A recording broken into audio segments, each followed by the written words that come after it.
Start. How many states and union territories there in India? There are 29 states and 7 union territories in India.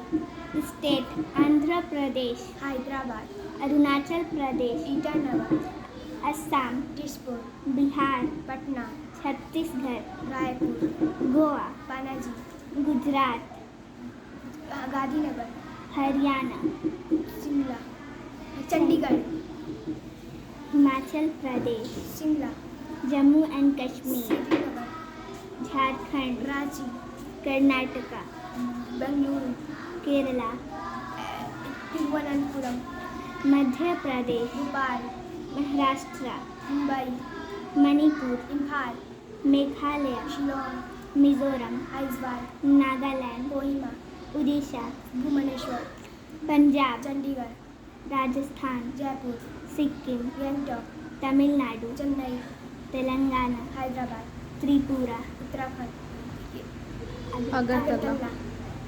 Uttarakhand, Dehradun, Uttar Pradesh, Lucknow, West Bengal, Kolkata, Union Territories, Andaman and Nicobar Islands, Port Blair, Chandigarh, Chandigarh, Dadra and Nagar Haveli, Silvassa, Daman and Diu, Daman, Lakshadweep, Kavaratti, National Capital Territory of Delhi, Delhi, Puducherry, Puducherry,